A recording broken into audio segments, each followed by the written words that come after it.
any proper radio etiquette. All we were saying was hello. And somebody answered back, hello, hello.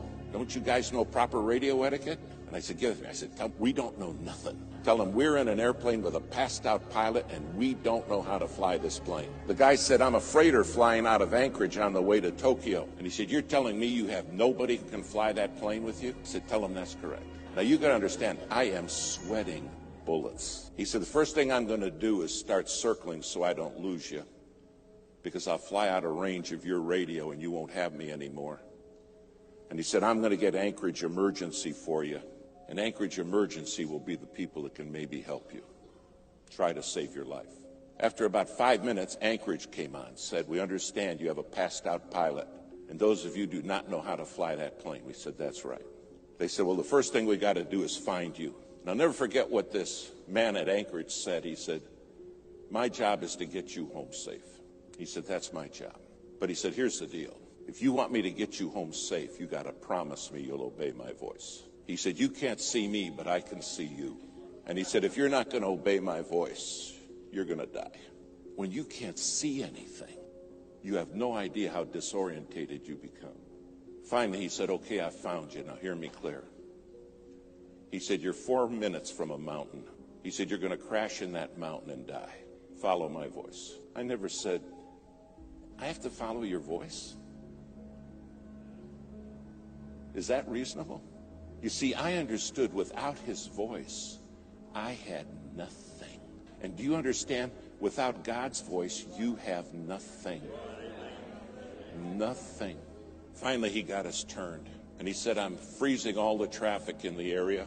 He said, it's going to take me an hour and a half to get you to Anchorage, and there's a lot of weather between you and Anchorage. You're in for a rough ride. And he said, I want you to hear me. I don't want you to look at what's going on outside. I don't want you to pay attention to the storm, just my voice. He said, if you start watching the storm, you will die. But I'll take you through it.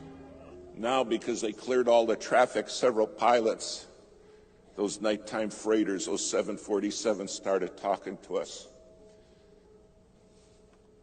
They said, we're praying for you, men. You're going to make it. But listen to the voice. That's the key. They said, trust the voice. You realize your head is full of voices, and everybody in this world wants to talk to you, and everybody wants to be the controlling voice. And God says, I want you to be a living sacrifice. I want you to put yourself on the altar and let my voice be your voice. Finally, we went through the worst of the weather, but there was still more.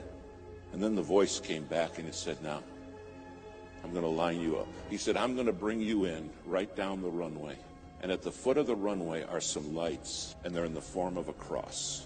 He said, don't you forget this. The cross is the way home. Finally, he's bringing us down. We still can't see anything. And all he kept saying is, stay with me. My sheep, the Bible says, hear my voice and they follow me. Finally, just a couple 100 feet off the ground, we saw the cross. I landed the plane. In fact, I landed it 7 times. Finally, it all came to a stop, and the minute we stopped, the pilot woke up. The voice said, thanks for listening. I watch them crash and burn all the time because they won't follow my voice. They don't understand I'm the one who can see them even when they can't see me. But they get the voices in their head and they kill themselves. They self-destruct. Thanks for listening to the voice.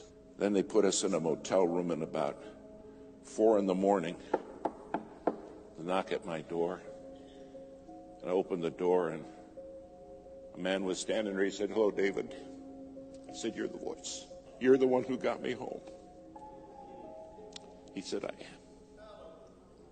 Do you understand one day you're going to stand before him and say, you were the voice. You're the voice that brought me home. If you're not on that altar as a living sacrifice, your head's full of voices. And then we wonder why kids crash and burn. We wonder why marriages are shattered. And the Lord's saying, I'm the one who has the voice. All I can remember is that voice saying, stay with me. Stay with me.